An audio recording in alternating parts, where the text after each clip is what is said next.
할렐루야. 주님께 감사와 영광을 돌립니다. 작년에도 제가 새벽기도에 와서 이틀을 했던 것 같은데 사실 1년에 이 기간에 3주밖에 못 들어오기 때문에 이런 또 귀한 기회가 저에게 주어져서 하나님께 너무도 감사합니다. 고난의 주간에 새벽에 나오셔서 기도하시면서 주님의 그 십자가를 묵상하고 고난을 묵상하고 또 우리를 위해서 하신 일들을 묵상하고 주님께서 누구신가, 그분의 인품은 어떠신가, 그분의 성품은 어떠시고 우리에게 무엇을 기대하시는가, 그런 것들을 묵상하시는 여러분들을 보면 너무도 감사하고 또 존경스럽고 그렇습니다. 오늘 제가 눈여겨보고자 하는 하나님의 말씀은 침묵하시는 하나님, 오늘 제목입니다만은 침묵하시는 하나님, 침묵하시는 예수님. 예수님께서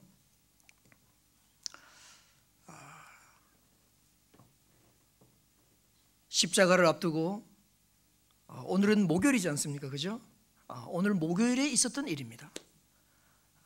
이 목요일에 있었던 일 중에 주님께서 침묵하시는 모습을 살펴보면 왜 주님께서 침묵하셨는가, 그 침묵하시는 예수님은 어떤 성품을 가지고 계시는 분인가 하는 것이 너무도 잘 나타나 있다, 그렇게 봅니다. 오늘 목요일은 6월절 기념 식사가 있었던 날이고, 그 다음에 우리 주님께서 말씀하시기를 이제 겟세마네 동산에 가서 기도하자, 그렇게 기도하러 나가셨죠, 그죠? 거기서 기도하시고 제자들도 여기서 기도하고 예수님은 좀 더 나가서 기도하고, 제자들은 잘 모르고 나가서 기도했지만, 그래서 졸고 또 졸고 또 졸고 하면서 기도했지만, 그러나 우리 주님은 지금 무엇을 위하여 기도하시고 어떤 일이 바로 그 앞에 있는지 몇 시간 후에 있을지 아시기 때문에 피가 땀방울이 되도록, 땀방울이 피같이 흐르도록 그렇게 기도하시면서 자신을 주님께 드렸습니다.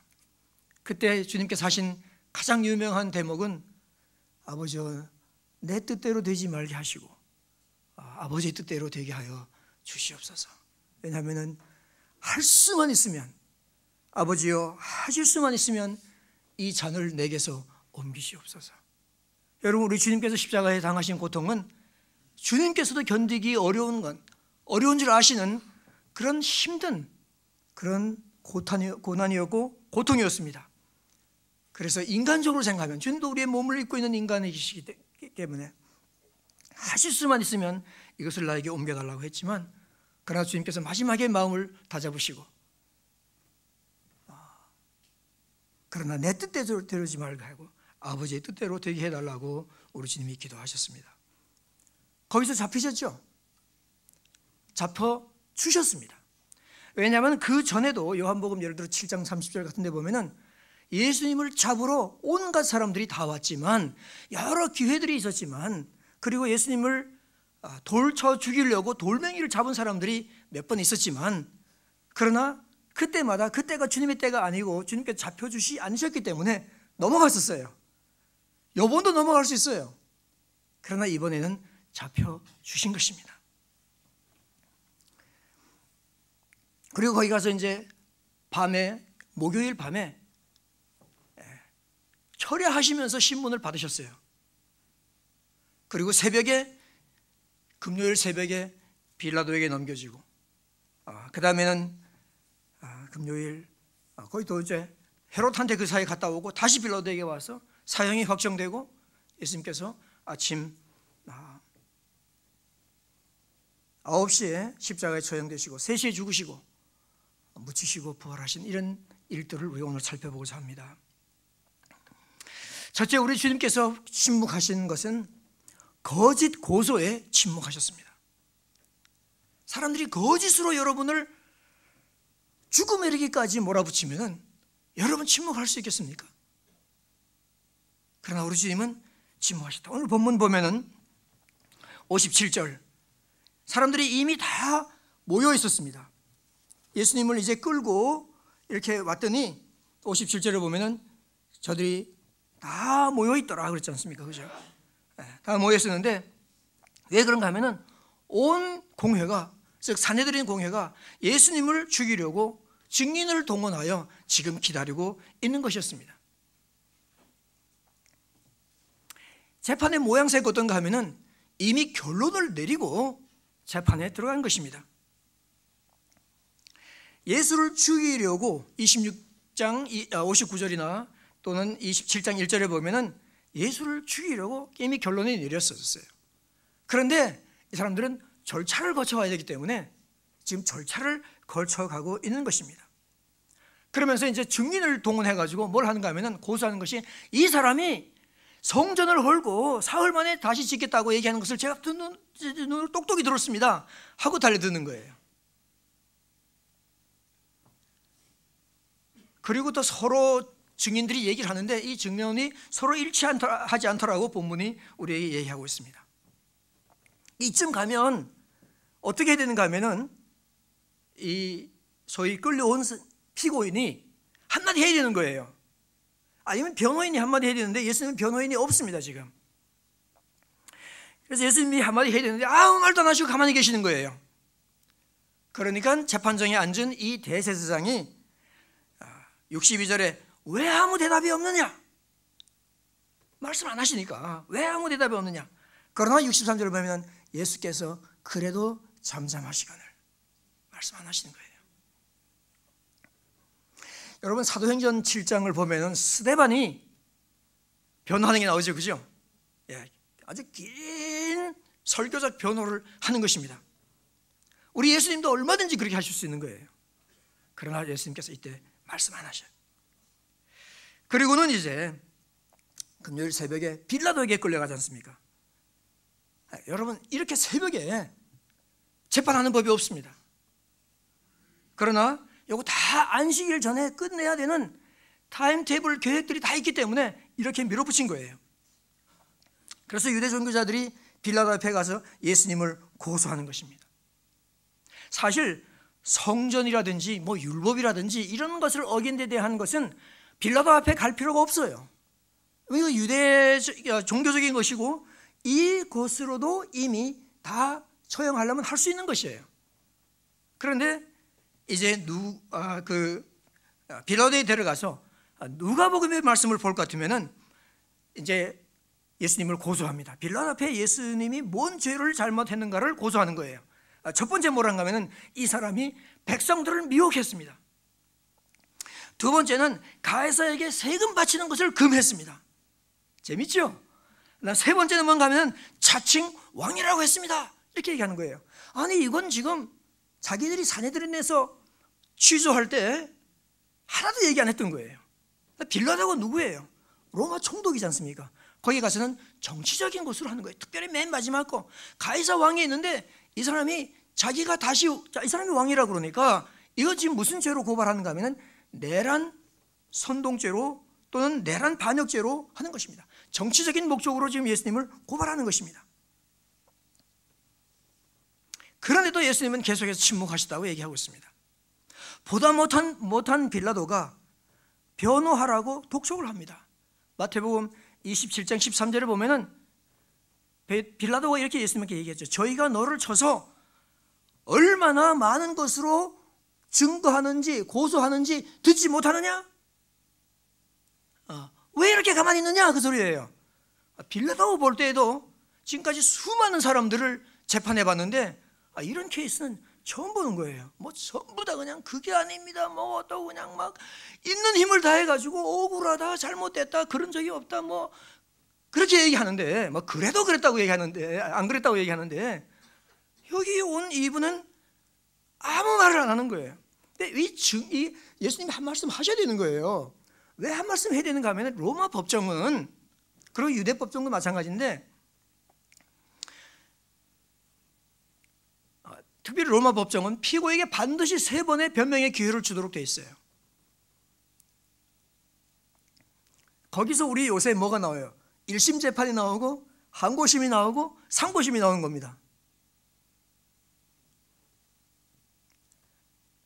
그런데 이 예수님은 지금 첫 번째 섰는데 아무 얘기를 안 하시고 변호를 안 하신다.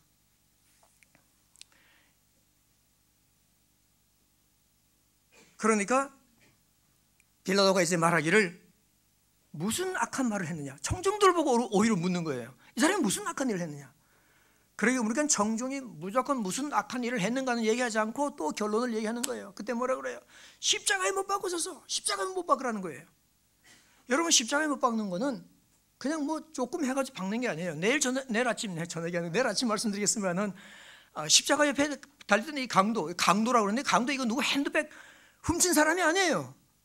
예. 엄청난 죄를 범한 사람만이 십자가에 못 박혀 돌아가는 거예요. 처형을 당하는 거예요. 빌라도가 도저히 이거 안 되겠는 거예요. 왜냐하면 죄를 규정할 수가 없는 거예요. 뭐라고 얘기를 해야 되는데 그게 안 되니까 아유, 어디서 왔느냐? 그럼 헤롯 왕한테 가라. 헤롯 왕한테로 보내는 겁니다. 근데 헤롯 왕도 다시 안 하고 다시 헤롯 왕 앞에 가서도 가만히 있는 거예요. 아무 소리 안 하는 거예요. 다시 빌라도에게 왔어요. 누가복음 23장 9절에 보면은 헤롯 왕이 여러 말로 물으나 아무 말도 대답하지 아니하시니라. 예수님의 침묵.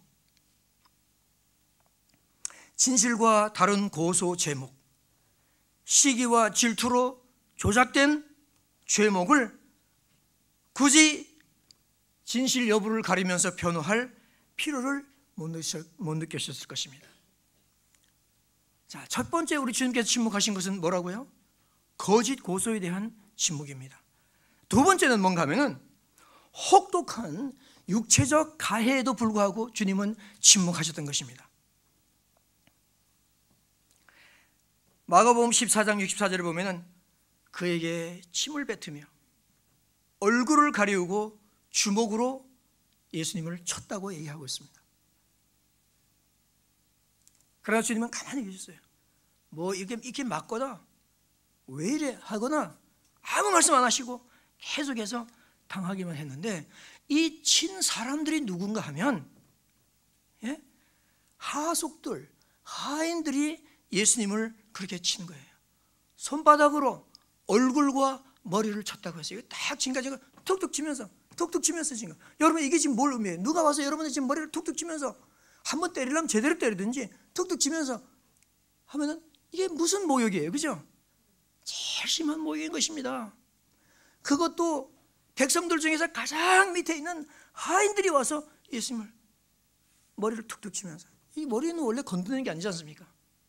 이렇게 하고 있어요. 그 다음에는 주먹으로 구타했다고 했습니다. 그럼에도 불구하고 우리 예수님은 가만히 계셨다.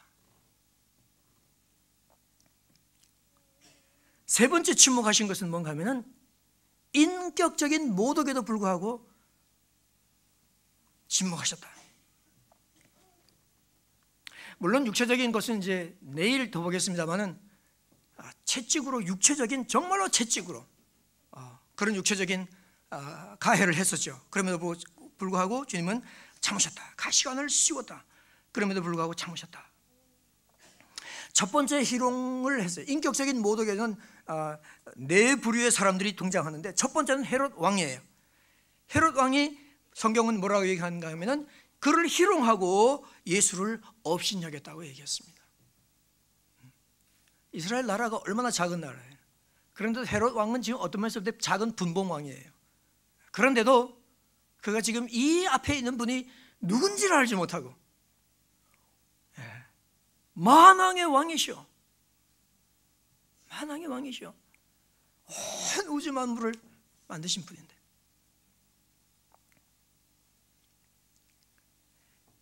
그 예수님을 희롱하고 업신여겼다. 그 다음 두 번째로 보면은 군병들이 예수님을 인격적으로 모욕하는 것이에요. 마가복음 15장에 보면 그런 말씀도 있죠. 예수님에게 자색 옷을, 보라색 옷을 입혔어요. 이거 왕복입니다. 왕복. 이 보라색은 왕의 색깔을 상징하는 것입니다. 그리고는 그 머리에다가 면류관을 씌웠는데 진짜 관이 아니라 가시관리관을 씌웠어요. 이게 전부 뭐예요? 전부 이거 희롱하는 거예요, 그죠? 희롱하는 거예요. 진짜라고 왕이라고 관을 씌우는 것이 아니라 희롱하는 것입니다.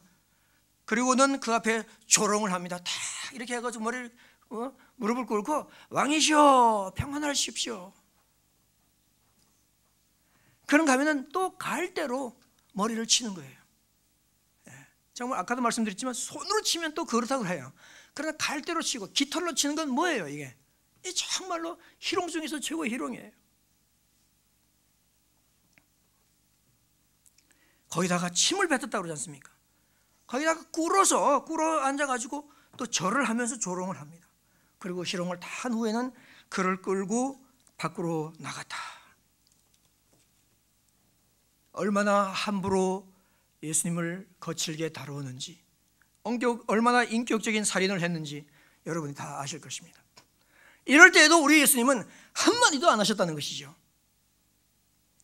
그 다음에는 십자가에 못 박힌 후에도 또 조롱을 당하셨어요. 인격적인 모독을 당하셨어요. 그게 뭔가 하면 군중들이 그렇게 했잖아요. 군중들이 예수님을 보고 그렇게 말했습니다. 마가복음 15장 29절에 보면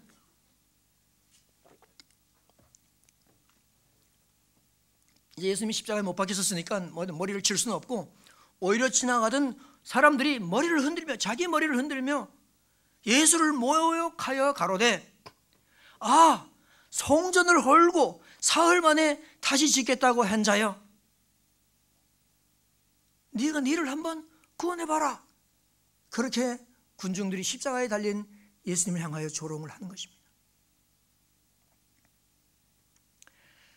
또 종교 지도자들이 모욕을 합니다. 저가 남은 구원하겠다고, 남은 구원해주고 자기는 구원하지 못하는구만. 이스라엘 왕이시여, 그리스도시여, 십자가에 내려와 우리를 믿게 하시오. 이렇게 종교 지도자들이 그를 고소하고 희롱하고, 아무 맥을 못 쓰는 걸 보니 정말로 아무것도 아닌 사람이었구만.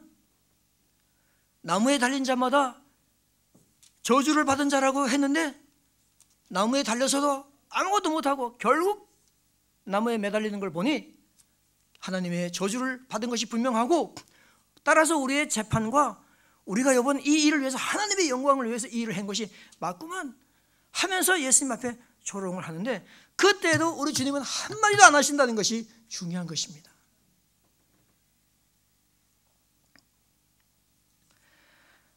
거짓 고소와 육체적인 고문과 인격적인 모독, 이 모든 것에 침묵하셨는데, 여러분, 이 침묵 속에 바로 예수님의 인격이 고스란히 담겨져 있습니다. 그렇지 않습니까? 예수님의 강인함이 담겨져 있습니다.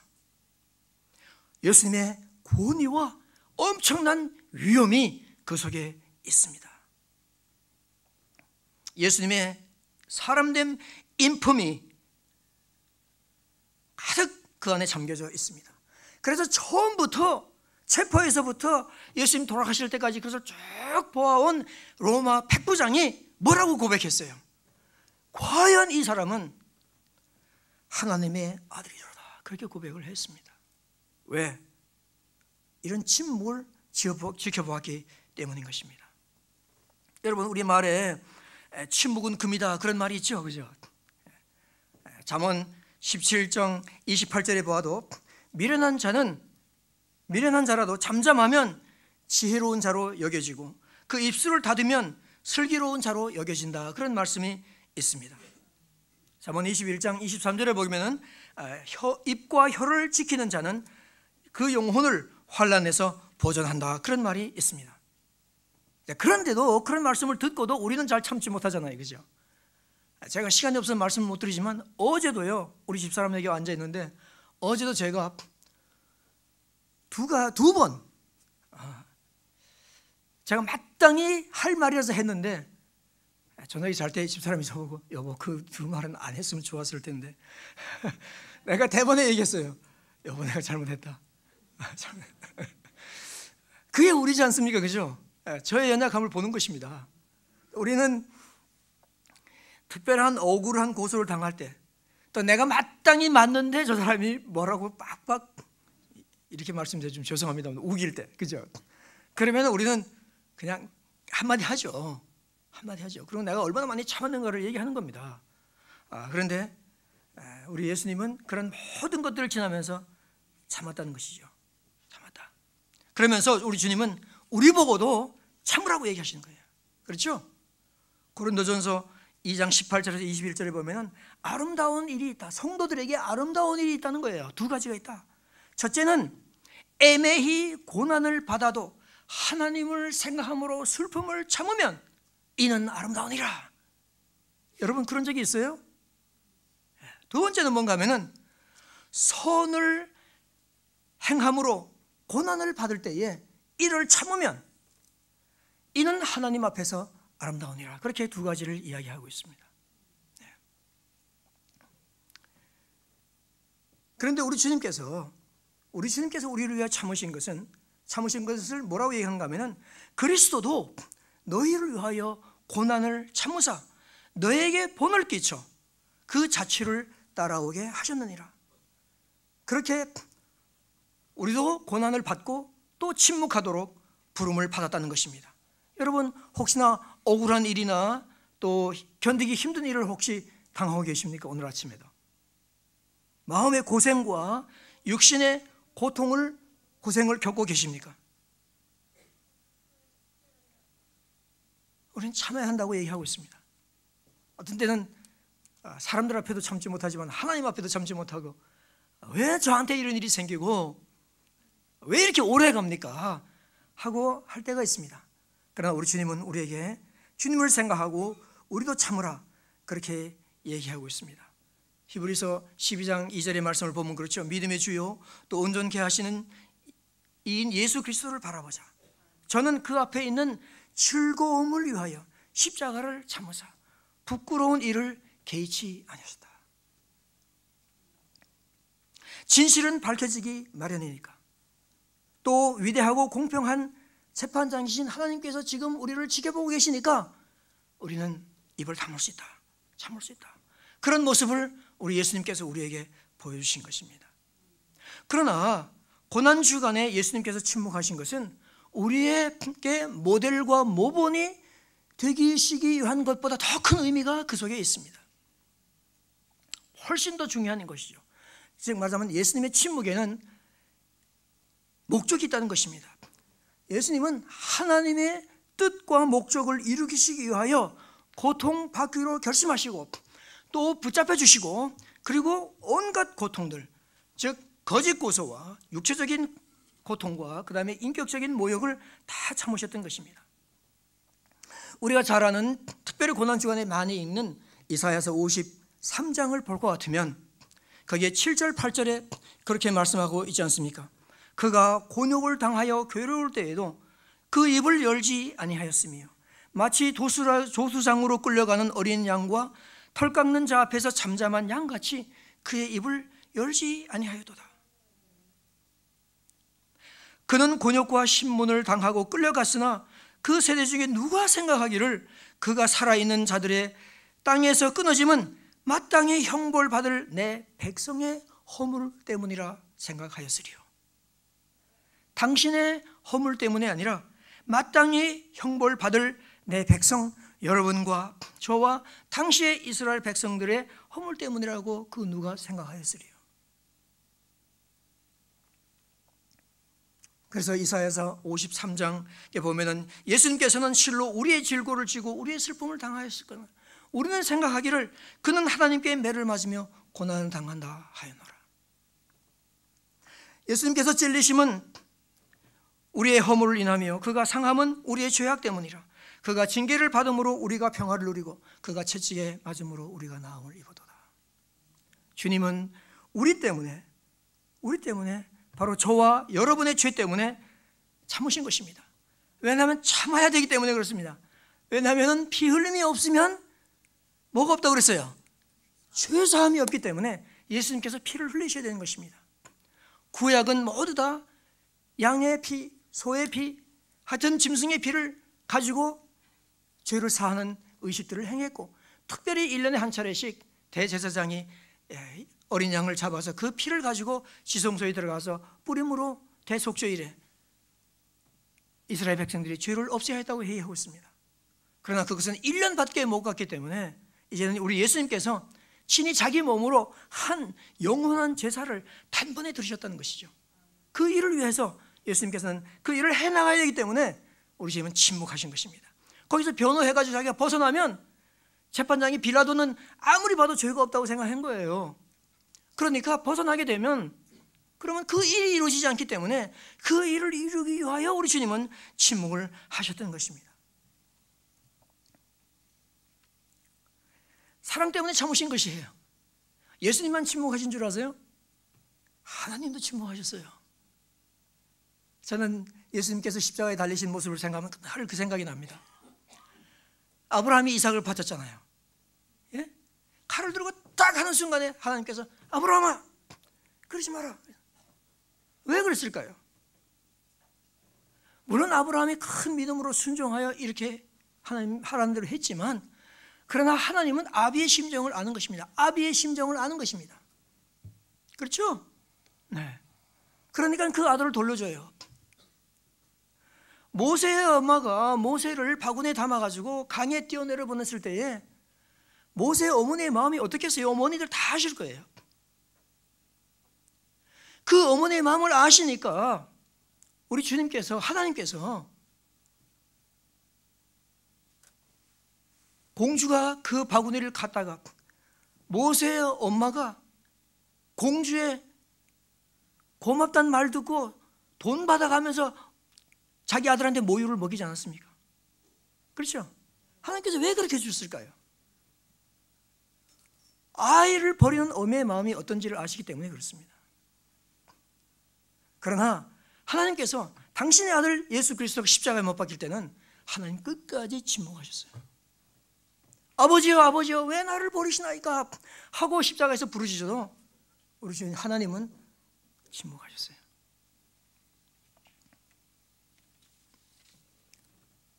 그런데 놀라운 것은 여러분, 예수님께서 침묵하지 않은 것이 있다는 것이에요. 대제사장이 신문할 때 그러죠. 오늘 우리 본문에도 나와 있는데 62절 63절 대제사장한테 예수님이 가만히 있으니까 대제사장이 얘기합니다. 네가 하나님의 아들 그리스도인 줄을 말해라 그랬죠. 네? 예수님께서 뭐라고 그랬어요? 드디어 입을 열어가지고 네 말이 옳도다 그렇게 해요. 지금 침묵을 깨신 거예요. 당신 말이 옳습니다. 뿐만 아니라 당신이 내가 그리스도의 하나님의 아들인 것뿐만 아니라 여러분들이 다 아는 것처럼 다니엘서 7장에 보게 되면은 구름을 타고 오는 인자 같은 사람이 있는데 내가 바로 그다. 그것은 무슨 얘기인가 하면은 이 이스라엘 백성들이 다 잘 알고 특별히 이런 종교 지도자들은 너무도 잘 알고 있는 거예요. 이거는 지금 온 이스라엘 백성들이 기다리고 있는 그런 그 메시아가 온다는 것을 얘기하는 것이에요. 신성을 가진 분이 이 땅에 오신다는 것을 얘기하고 있는 것입니다. 그런데 내가 그러는 거예요. 그리고 너희들이 내가 하나님 우편에 앉은 것을 너희들이 보게 되리라. 이건 무슨 성전을 헐고 뭐 율법이 어떻고 말이죠. 이런 거하고는 완전히 차원이 다른 거예요. 그러니까 대제사장이 뻘떡 일어나면서 그래서 옷을 쫙 찢으면서, 그때 옷이 얼마나 비싸요, 그 옷이, 그죠? 쫙 찢으면서 뭐라고 하는 건 여러분 다 들었죠? 이 참남한 말을 들었죠? 하면서 뭐라고 얘기하면은 신성 모독죄라고 얘기하지 않습니까? 그죠? 예수님께서 여러분 왜 돌아가신지 아세요? 예수님은 신성 모독죄로 돌아가신 것입니다. 뭐 성전을 헐고 율법이 어떻고 뭐 이런 것이 아니에요. 그런 거 아니고 신성 모독죄로. 왜? 당신이 그리스도고 하나님의 아들이며 다니엘서 7장에 예언된 그 신이라고 얘기했기 때문입니다. 그 하나님이라고 얘기했기 때문입니다. 그리고 하나님과 동등된 자라서 하나님 우편에 앉아있다. 이것을 얘기했기 때문에 예수님은 이제 신성 모독죄로 결정적인 제목을 받아서 그렇게 된 겁니다. 그러니까 모든 사람들이라는 게 뭔가 하면 그 산헤드린 공회에 있던 사람들이 이 사람은 사형에 해당합니다. 사형에 해당합니다 하고 전부 다 의견 일치를 보았고 의기투합이 되어서 결론에 도달했어요. 그리고 이제 거기 가잖아요. 빌라도 앞에 가잖아요. 그죠? 빌라도 앞에 가서 아무리 얘기해도 백성들이 수없이 많이 고소하고 십자가에 못 박혀라고 온 사람들이 다 야단하는데 예수님 가만히 있으니까 빌라도가 이제 물어봐요. 빌라도가 네가 유대인의 왕이냐? 저 사람 네가 유대인의 왕이냐? 그러니까 예수님께서 그동안 가만히 계셨는데 뭐라고 말씀하시는가 하면은 내 말이 옳도다. 그렇게 또 침묵을 깨시는 거예요. 그러니까 예수님께서 침묵이 완전 침묵은 100% 침묵이 아니에요. 필요한 말씀은 하시는 거예요. 그거는 전부 다 뭐와 연결되어 있는가 하면 내가 누군가와 관계가 있는 거예요. 예수님이 누구신가와 관계돼요. 그리스도요, 하나님의 아들이요, 신성을 가지신 분이요, 하나님의 우편에 앉아 있는 분이요, 또 내가 유대인의 왕이다. 그럼에도 불구하고 빌라도는 나는 그에게서 죄를 찾지 못했다, 그렇게 얘기하고 있습니다. 그 요한복음 19장에 보면은 유대인들이 뭐라고 하는지 아세요? 우리에게도 법이 있지만 그 법대로 하면은 저가 당연히 죽을 것은 저가 하나님의 아들이라고 얘기했기 때문입니다. 예. 아버지와 나는 하나니라, 그 말씀을 하니까 유대인들이 전부 다 돌멩이를 들었죠, 그죠? 근데 이게 지금 묘한 거예요. 아버지와 나는 하나니라. 때리려고 하다가 못 때렸어요. 돌을 던지려고 하다가 못 던진 거예요. 아브라함이 있기 전부터 내가 있었느니라. 또 돌을 다 들었어요. 근데 못 던진 거예요. 그래서 예수님은 한 번도 이렇게 말씀하지 않았어요. 내가 하나님이다, 딱 이렇게 얘기를 안 하셨어요. 간접적으로 표현하신 거죠. 그러나 예수님께서 십자가에 돌아가시고 부활하신 후에 제자들은 그냥 예수님은 하나님이라고 얘기한 거예요. 그렇죠? 네? 오늘 우리도 예수님은 하나님이라고 얘기해야 됩니다. 네. 태초에 말씀이 계시니라, 그가 하나님과 함께 계셨으고 그가 하나님과 함께 계셨으니 곧 그는 하나님이시라고 얘기하고 있습니다. 내가 만일 내 입으로 예수를 주로 시인하고, 그 주는 구약에 말하는 야훼 하나님이라는 것을 얘기하는 것이에요. 그것을 시인하고 하나님께서 그를 죽은 자 가운데서 다시 살리신 것을 내 마음에 믿으면 너희가 구원을 받으리라고 얘기했었습니다. 자, 이제 종합해 보면 그렇죠. 예수님께서 침묵으로 일관하셨는데, 그 어떤 것을 침묵으로 일관하셨는데, 당신이 누군가와 관계되어서는 절대 침묵하지 않으셨다.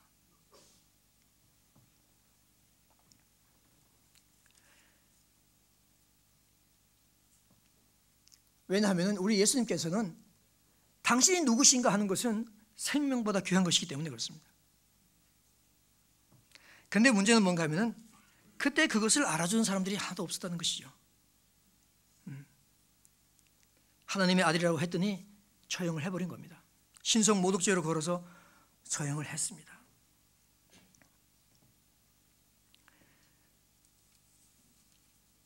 내일 아침 보겠는데 십자가 옆에 있던 한 강도는 구원받았죠, 그죠? 네. 그 사람이 예수님이 누군지를 인정을 해준 사람이에요. 놀라운 일이 아닐 수가 없습니다. 그러니까 그 사람 보고 네가 오늘 나와 함께 낙원에 있으리라고 그러죠.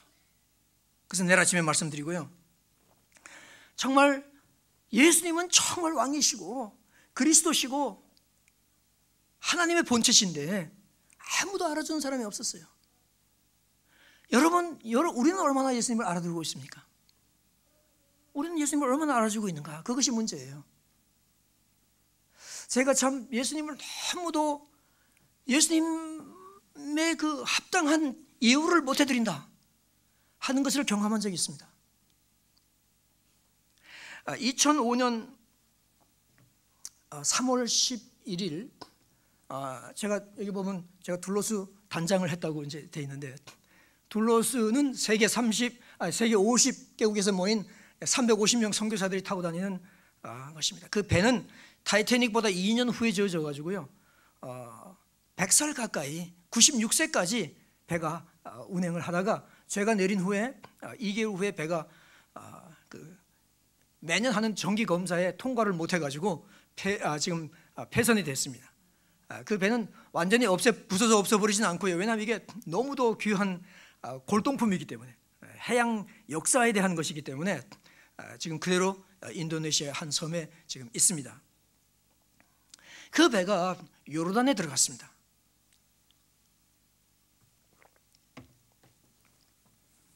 요르단에 들어갈 때 우리 배가 모슬림 나라에 다 들어간다니까요.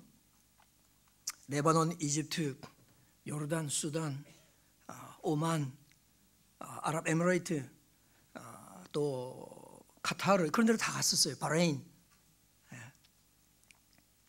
그 배가 우리 선교사 350명 타고 있는 배인데 들어오라고 그랬어요. 그래서 하나님께서 하시는 일들이 다 있기 때문에 우리가 들어갔는데, 우리가 요르단에 들어갈 때는 그 나라의 왕비였던 라니아 왕비가 우리 배를 초청하는 사람이 됐어요. 이 배가 워낙 유명한 배이기 때문에 들어갔는데, 그분이 애를 금방 낳아가지고 애를 낳으신 지 거의도 40일 동안 밖에 못 나간대요. 그래서 우리 배의 주빈으로 못 오셨어요. 그렇지만 그분이 뒤에 있었기 때문에 우리는 요르단에서 엄청난 일들을 아주 자유스럽게 할 수 있었어요. 물론 모슬림 신문에 일면에 크게 우리들 비난하는 글들이 나왔지만, 정부 측에서 가만히 있으라고 정말 가만히 있었어요. 그리고 다 끝나고 이제 요르단을 떠날 때가 됐는데 얼마나 감사해요, 그죠? 너무나 큰 사역을 했어요. 혹시 여러분 기도로 움직이는 배 둘로스, 그 제가 쓴 책인데 그걸 보시면 아실 수 있을 텐데, 너무나 큰 일을 해가지고 내가 너무 감사해서, 또 단장이 하는 일 중에 하나가 배가 떠나갈 때 또는 떠나가서도 고마운 분들에게 편지하는 일이, 감사를 표하는 일이 제가 해야 되는 일 중에 하나예요. 그래서 제가 이번에는 이제 라니아 왕비한테 감사 편지를 써야 되겠다. 당연히 써야 되는 거예요. 뿐만 아니라 문화부 장관, 아카바 시장 다 이제 편지를 쓰는 겁니다. 그래서 써가지고요, 그 요르단에 있는 어느 장로님, 제 통역을 맡아주던 장로님한테 이거 좀 읽어봐 주세요. 그래서 제가 부탁했어요. 저도 그거 쓰기 전에요, 또 다른 사람들하고 상의를 해서 쓴 거예요. 특별히 카나다에서 온 목사님하고 상의를 해서 썼어요. 근데 이분이 이렇게 보더니 참 잘하셨습니다. 이거 편지 쓰면 참 좋습니다. 그러는 거예요. 그러면서 이거 왜 시장하고 장관하고 왕비께 편지를 쓰십니까? 그래요.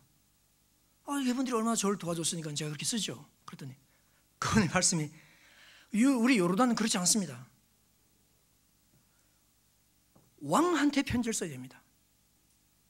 아니, 왕이 우리를 도와준 게 하나도 없는데요.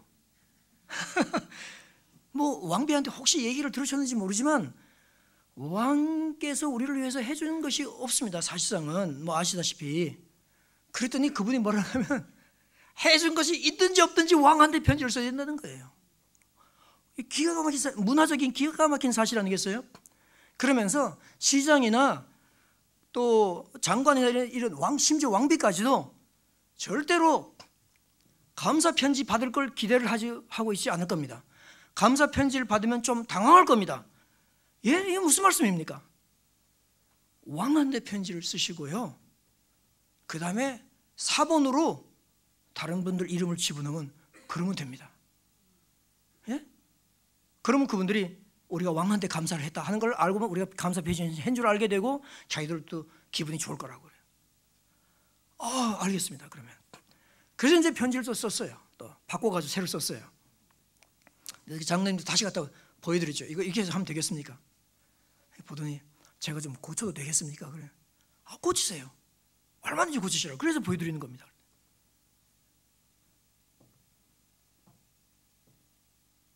고치는데 6시간이 걸렸고요, 5명이 동원돼가지고 자기 딸까지 오게 해가지고 5명이 달려들어 6시간 고쳐가지고 왔는데, 그 전에 당신이 고쳐가지고 왔는데 빨간 펜으로 썼더라고요. 새빨갛게 고쳐온 거예요. 새빨갛게. 너무너무 놀래가지고 이거 어떻게 된 겁니까? 그러니까 저는 괜찮은데 이 가나다 목사님이 애를 많이 썼는데 좀 미안해가지고 말이죠. 그래서 하여튼 고치죠. 그 다음에는 자기 딸 부르고 누구 부르고 해가지고 6시간 고친 거예요.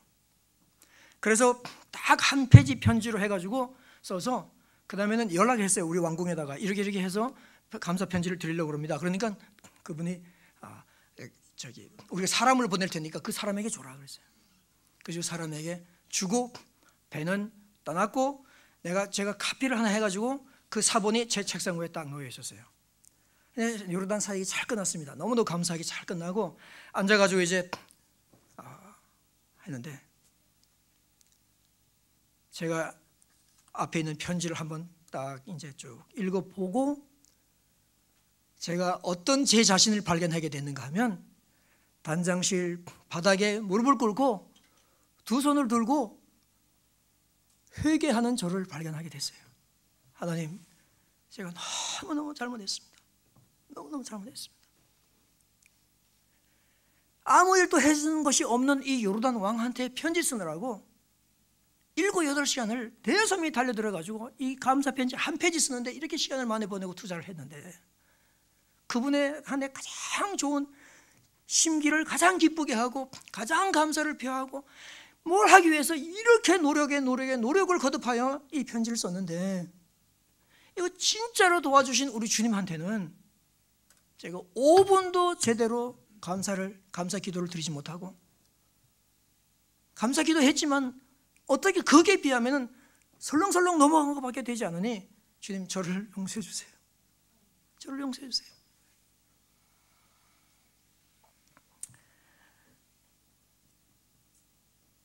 그런 것을 제가 보면서 참 우리 주님은 주님에 대한 예우를 해드려야 된다.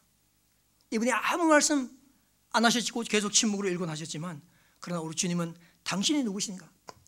왕 중에 왕이시오. 여러분 요르단은요 사실 아시지만 작은 나라예요. 그리고 그분은 그 거대한 후세인 왕 아들인데 지금도 왕 하시는데 그 왕 되신 지가 불과 몇 년 안 돼요. 2년도 안 됐을 때예요. 젊은 왕이었어요. 그런데도 우리가 그렇게 했는데 정말 우리 이 예수님한테는 얼마나 큰 고백과 감사를 해야 되겠는가. 이 고난주간은 특별히 예수님을 생각하며 해야 되는데 이 고난주간 동안에 예수님을 예우해드린 사람이 없다는 걸 여러분 아시기 바랍니다. 누가 예우해야 되겠어요? 우리가 예우해야 됩니다. 그렇죠? 여러분과 제가 예우해드려야 됩니다. 이분은 이런 분임에도 불구하고 여러분과 저를 위해서 그리고 온 인류 누구든지 주의 이름을 부른 자는 구원을 받는데 그 누구든지 속에는 모든 사람이 다 포함되고 지금 다른 신에게 절하고 있는 모든 사람까지도 다 포함해서 그 사람들을 위하여 그 사람들이 주님을 부르기만 하면 구원을 받게 하기 위하여 우리 주님은 그렇게 하셨던 것입니다. 여러분 우리는 이 주님의 은혜, 사랑, 십자가의 사랑과 십자가의 은혜를 이제는 인식하고 가지고 있을 뿐만 아니라 이것을 전하는 사람이 되어야 됩니다. 제가 우리 주님 기쁨의 교회에 참 감사한 거는요 전도를 열심히 하는 거예요. 전도를 처음에는 이 부분을 걸어다니기만 하셨다면서요. 걸어다니면서 기도하셨다면서요. 지금 좀 돌아다니다가 이제도 사람들 만나면 얘기도 잠깐 하고. 여러분 담임 목사님들이 전도 매주 정규적으로 하는 교회들이 세상에 많을까요? 많지 않을까요? 정말 많지 않습니다.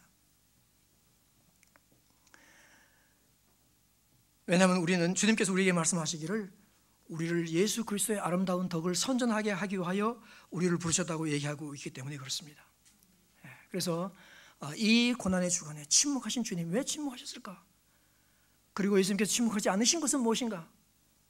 내가 왕이라는 건 침묵하지 않으신 거예요. 내가 그리스도야. 내가 사람을 위해서 대신 죄를 지고 죽어가는 사람이라는 것은 침묵하지 않으셨어요. 따라서 오늘 우리도 사람들이 누가 우리 좀 건들고 거짓 고소하고 육체적으로 어떻게 하고 좀 고통 경제적으로나 무슨 인격적으로나 우리한테 모욕을 주는 거는 어떻게 하라고요? 참자고요. 침묵하신 예수님을 본받아서. 그러나 예수님 사람들 완전히 입에다가 무슨 이렇게 짚어 채운 줄 있으면 안 되고 어떤 때는 말을 해야 되는데 어떤 때 말을 해야 되는가 하면 이 예수님이 누구신가? 예수님이 왜 돌아가시는가? 예수님이 나를 얼마나 사랑하시는가? 나는 예수님과 함께 어떻게 지내고 있는가? 당신도 예수님을 믿으면 얼마나 좋겠는가? 이 일에 대해서는 침묵하지 말자. 이것이 오늘 예수님께서 침묵하시면서 또 말씀하시면서 우리에게 주시는 교훈이 아니겠습니까? 예수님의 침묵 오늘 하루도 깊이 묵상하시며 예수님을 따라가시길 바랍니다. 동시에 예수님께서 하신 말씀 또 우리도 하면서 예수님을 섬길 수 있게 되기를 바랍니다. 기도하겠습니다. 하나님 아버지 은혜와 사랑을 감사합니다. 우리 예수님의 하시는 모습을 볼 때 우리는 얼마나 큰 충격과 또 본을 받고 격려를 받는지 모릅니다. 도전을 받는지 모릅니다. 우리 주님은 하나님의 본체이신데 그럼에도 불구하고 그는 하나님과 동등됨으로 여길 것으로 취하지 아니하시고 이 땅에 오셔서 우리를 위하여 십자가에 못 박아 계신 이 놀라운 모습을 저희들이 오늘도 보게 됩니다. 아버지 하나님, 골로새서 2장에서도 말씀하기를 그 예수님 안에는 모든 신성의 충만함이 육체로 거하신다고 이야기했습니다. 태초에 말씀이 계시니라, 이 말씀이 하나님과 함께 계셨으니 이 말씀은 곧 하나님이시라고 얘기했습니다. 아버지 하나님, 정말 우리가 주님께 정말 온 마음을 다 드릴 수 있도록 도와주시고, 정말 우리가 왕께 드리는 편지 쓸 때에, 왕께 드리는 기도 쓸 때에, 왕이 주시는 조서를 우리가 이 성경 말씀을 읽을 때에 정말로 압둘라 왕하이다 행거보다 100배 1000배로 정성을 들여서 주님을 생각하고 섬길 수 있는 저희가 될 수 있도록 우리 아버지 하나님 축복해 주시옵소서. 예수님의 이름으로 기도하였습니다. 아멘.